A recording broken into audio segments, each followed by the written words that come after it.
Damn, the mugs look fire. We are going right now. We are live. We are recording a video about the Toronto Raptors and what is wrong with them. We don't have the answer, but we might have some guesses at what some of the problems are with their team. Does anyone want to take this one away first to kind of talk about the Raptors and how we're sitting at 1-5 right now? Big game against Phoenix tonight. I'll start off by saying, I don't know what's completely wrong. You guys have watched all 6 games with me, and I'm disappointed to start the season. I didn't have extremely high expectations coming into this year. I thought we were going to be more of a middle of the road team, and I think that we still probably will figure it out and end up being kind of like a just middle of the road team that squeezes into the playoffs. But it's definitely a disappointing start to the year, and it doesn't seem like it's one single reason that this has happened. It's a very big combination of reasons. I think a big reason that I've noticed is that the free agent acquisitions that we've made in Aaron Baines and Alex Len, they haven't been good enough at this point of the year to fill like a major hole that was left in our roster. And it seems like we're getting out rebounded every game. Like teams can just go very big against us, and they can just kind of like they can push us around because we don't have those elite, not elite big men, but those like good veteran big men like we've had previously. And I think that's been a big struggle of our team so far. Yeah, I think, for our preview for the Raptors season, we said that the Raptors won't be a successful team if Chris Boucher is our best big man. And the reality is that so far he has been, because Aaron Baines and Alex Len just have not been able to fill the void of the losses of Ibaka and Gasol. So, and yes, Chris Boucher has stepped up a little bit and he's been playing quite well, but he's not the type of guy that we need to really get those big minutes from at the 5. Yeah, I honestly couldn't agree more with what you guys are saying. The big man thing is huge. Another thing that we're doing that's kind of, I think, causing us some difficulties is we're shooting more threes than ever. I was looking up and we are attempting the most threes out of any team in the NBA at 45 threes per game, which is crazy. And if we were making them, at like a 40%, 42, 43% clip, we'd be scoring a ton, but we're just not. Like OG is shooting horribly, Siakam is not shooting well, and Baines is not shooting well. And they've shot like they're combining to shoot 21 for 81 threes, those 3 guys, which is not good. And I think that combined with the fact that we're finding it very difficult to slash and take it to the rim is a main source of our problem. So if you look at a lot of teams, like a lot of, good teams with a good slasher. So like the Nets with Durant, Kyrie's a great slasher too, or like Portland with Dame or whatever, the Bucks with Giannis. They all have a guy who's this threat to slash, who can dribble the ball, control the pace, and get towards the rim. And we paid Siakam hoping that he would be that guy, but he just hasn't been that guy up until this point.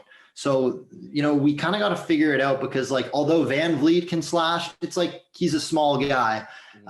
You need that kind of like force that can dribble the ball, ISO in a situation and create a threat. And then if people collapse on him, kick it out. And then when we do have that opportunity to kick it out, we need to be making those threes. So I think those 2 things are definitely causing us some difficulty this year for sure. Yeah, Marco. Oh, go ahead. Yeah, Marco, I completely agree with the Siakam thing, just in terms of like him just developing his game as a slasher. It's something that if we were going to be successful this year, he needed to develop that a lot more. And it seems like we still see like the old Pascal Siakam where he catches the ball and he's like, it's almost like his decision making is it seems still very delayed, and that it's not progressing and becoming faster for him to be more of a threat in that regard. Like he catches the ball at the top of the key and he stops for a second and he completely slows our offense down. And then like, even if he does successfully get to the rim, he can't kick it out because he's given the time for the defense to just get set at the beginning of the possession because of his slow decision making. And that's something that's like, I don't understand that. It's like, that's something that should be coached out. That's not a skill thing. That's something that just as a player becomes more experienced. If they're going to be the guy, they need to get that They need to get that sort of IQ and know like when they need to slow the offense down and when they need to get going a little bit. And He doesn't have the Pascal, confidence. He doesn't have the confidence, and especially Pascal Siakam.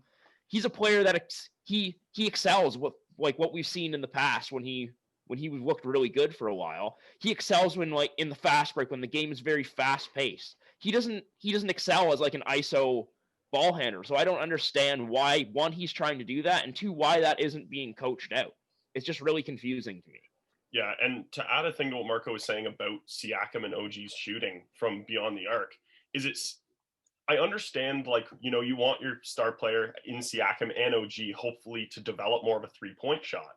And that was something that OG even said in the offseason that he was working on, was shooting off the dribble and just creating his own shot more. But the problem is, if these aren't going in, you need to adjust your game plan and stop shooting the most three-point shots in the league. Like, why are we shooting more three-point shots than Portland every week? That's ridiculous. We don't have the firepower to even do that. And as you're saying, Marco, if it's guys like Aaron Baines, OG, and Siakam that are taking those shots, those even are the guys we want to be taking the shots. We want to see our actual three-point shooters beyond the arc taking those and have OG. When you see OG make a great play, it's either on defense or using his strength in the paint. It isn't normally from beyond the arc. When he's hitting, yes, it gives us the edge, but it's not worth the continuous just chucking of three-point shots. Yeah, man, I totally agree. Like, we have a couple players that have been playing really well, like mainly Van Vliet. It's so clear that we needed to sign him, and I'm so happy we did because he's playing amazing. Van Vliet is shooting 39% from three, and he's taking 10 threes a game, which is a lot, but he's hitting them 39%. That's a good clip to shoot at. But yeah, he's kind of, it seems like sometimes he's just carrying our offense and like no one else can get hot. Obviously Lowry is Lowry and he's been Lowry and that's what he is. And he's an amazing player and a great leader. But like Lowry and Van Vliet, those guys, they are just not in today's NBA. They just can't make up the majority of a team's offense or not consistent because you need people that have that threat to slash. And it's like I don't know. Yeah. No, sorry, I didn't mean to interrupt you. It's just like our whole offense is the engine of the offense. No, go ahead. Okay, it's the engine of the offense is basically like Van Vliet's shooting and then Lowry's just motor. And you know what? Another guy that we need to commend, we kind of did at the beginning of the show, is Chris Boucher, because when he's on the floor, there's this certain electricity that comes with the offense and the defense in the rim protection as well. And I would say in losing Ibaka, the rim protection obviously was going to be like an issue. And Chris Boucher has been one of the only bigs that has stepped up. Because can we talk for a second about how bad Alex Len is? Like, I know we touched on it at the beginning. He can't finish a shot. He's horrible at moving the ball. He's slow as hell. Like, he literally can't do anything. Like, he looks like a far, far worse and older Mark Gasol. Like, that's what he moves like Gasol, but like worse.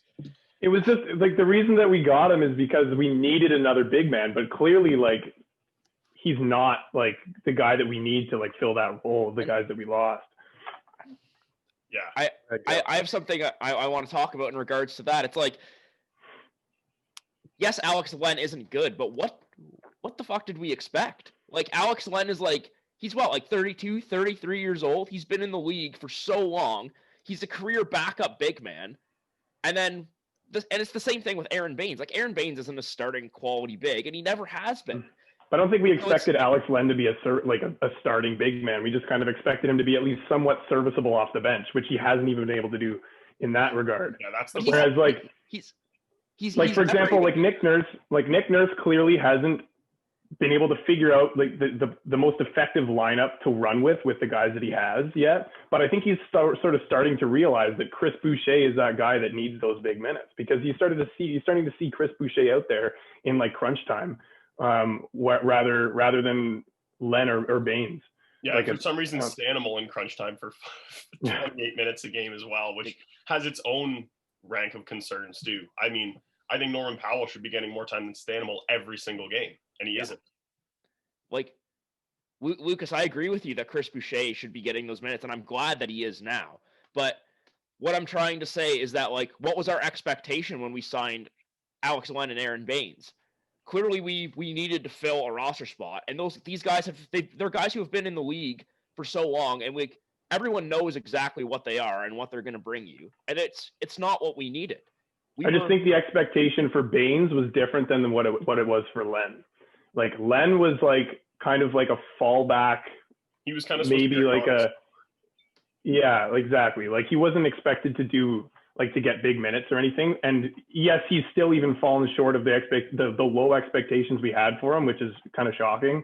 But I just don't think that Alex Len being Pooh is that significant in terms of the fact that Aaron Baines was kind of signed to be the bigger role player than Len was. But it's not even just for Alex Len. Why would we sign Aaron Baines to that role? Aaron Baines was like, the only time in his career he was able to fill that role was what, like 4 years ago in Boston? Yeah. I'm not denying that Aaron Baines is also disappointing too, but I'm just talking about the Alex Len point specifically. To me, it's like, I'm disappointed because I feel like there was just a very clear problem with our roster going into the season. And I think we did excuse my language, we did a half-assed effort of addressing it. I think one big problem that I have with them is that we made these cheap signings at the beginning of the season, but I feel like we did that to bank on a free agency class next year, and you're not guaranteed to get guys in free agency. Like, you need to build your players with, like, your roster with the players that you have available to you.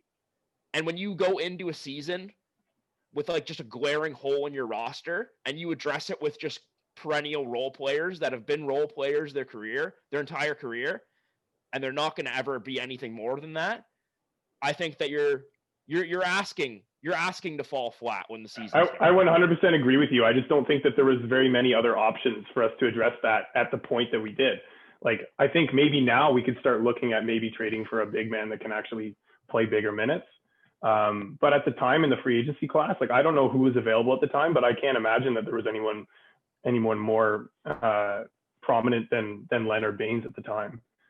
Well, another thing is that I think the problem with our big men would be a lot more concealed offensively if we were hitting more shots and had more of like a consistent offensive game. Like if Siakam was slashing more and getting more to the rim and we were hitting more of our shots beyond the arc and we weren't relying on kind of just inconsistent, inefficient offense, then that problem might be a little more concealed. But it's very, very apparent because we can't get a rebound when we do miss the shots that we're missing when we take them. So does anyone have any thought on like what things could maybe happen this season to improve moving forward, to try and spin it in a positive way? My positive take on it goes back to what Marco was saying at the beginning, is that we're shooting terribly right now. And I sort of disagree. Like, maybe we shouldn't be shooting the most threes in the league. Like, that's probably a little bit excessive. But at the same time, you can't just abandon from behind the arc. And with our guys shooting as poorly as they are now, like, it's bound to improve eventually. Like, OG's not a bad three-point shooter. And Aaron Baines, despite that I kind of just, like, said that I didn't like the signing, three-point shooting and stretching the floor is actually something that he's very good at. So I think that just, like, hopefully we're just off to a slow shooting start, and those three-point numbers will improve, and then that will help our offense just look a little bit more explosive. But in regards to the big man thing that we were talking about, I think now that we've made these signings, all we can really do is roll with them. Because I think with where the Raptors are at as a franchise right now, it's clear that we're not going to be competitive this season anyways. I'm not suggesting we tank. We try to win as many games as possible and make it to the playoffs. But I think we just take these one-year signings off the chin. We open those spots up next year, and we start looking towards the draft and start building our team back up internally. And then if we can get free agents, great. Go for it and try to be competitive again. But if not, we need to start looking towards the future and how we're going to build up our team and where we're going to be at 5 years from now. Because this team in its current iteration isn't competitive. I agree with you. My positive take on it is maybe we can get a nice little lottery pick this year. That's all I can really think of. I'm not saying that the season's over or whatever, but yeah, like you said, like the Raptors are not going to be competitive, and it would be nice if we could get into the playoffs. But if we can't, like, you know, the Raptors still have that core that was competitive last year and in years prior. And then we can maybe build on that with a nice lottery pick and then with the free agency class next year. But I think this year's kind of a write-off anyway. Well, I actually disagree a little bit. I not only think we're going to make the playoffs, I think we could probably be like the 5th or 6th seed. I don't think we'll be even in the bottom of the playoffs. Like, we are 7 games into the regular season so far. And yeah, it's been a slow start, but there are a few things that I'm seeing that, are Raptors esque that have never changed. And that's, we're still very good defensively. That hasn't changed since the beginning of the season. And, I don't want to just repeat everything Kale said on offense. I agree with that. One other thing I like is Malachi Flynn getting some minutes last game. That was great to see. You like to see us trying to get our young guys more time. And I think that, you string 1 or 2 wins together and we're right back in that race. I mean, if you look at just how it's going to regress back to the norm in the league, like the Knicks are 4-3 right now. Will they continue to do what they're doing with Julius Randle playing 48 minutes a night in the East? Like, will the Pistons somehow, they are kind of at the same record we're at, but they might keep losing games, and they have some injuries right now. So the East is good, but we are a good enough team to still be in the playoffs. And I do not think we will be selecting in the lottery next year, although it is a draft that is so stacked that you have to kind of have one eye down the line if you're losing a lot of games. Like, if we lose 30 of the next 40, you have to have one eye down the line. What I was saying, I don't want to be misinterpreted. What I was saying when I don't think we're going to be competitive, I'm very confident we're going to make the playoffs. In the East, like, we've always just been talented enough, and we still are talented enough, that we are just going to win enough games to be at least the 6 to 8 seed, if not better. When I was saying that we're not going to be competitive, I was more saying that, sure, we might beat like a team like the Magic or like the Knicks or something in like the first round, but I don't think that we're going to get, I define competitive as going on a deep run, pushing for like conference finals and NBA finals. And I don't think that this team is good enough to do that. And that's what I meant by not competitive. I didn't mean that we're going to be picking in the lottery. Yeah, fair enough. Marco, we were experiencing some technical difficulties with you. Do you want to try and throw a wrap up on your thoughts on what we can positively do to move forward?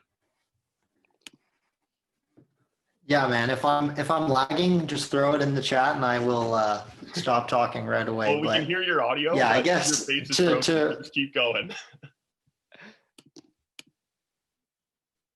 All right, that's cool. You don't see my. Anyways, I guess. Yeah, I'll stop. I'll stop. All right. Well, I would like, and with that, can someone freeze frame like this shot of Marco's smirk on his face with a really funny shot. But yeah, thank you for watching the video of our Raptors, season reaction, I guess you could call it, and our thoughts moving forward in the season. This group's going to be doing a lot of NBA stuff soon, talking about, the Hawks and everything they're doing, the Knicks and what they're doing, kind of a lot of, different NBA stuff going on right now. It's been a really exciting season. There's been a lot more parity than other years. So pretty cool stuff going on, and we'll be back to talk about all of it. So thanks for tuning in, and we will see you next time. Yeah. And we got mugs now too. Yes, sir. See you guys.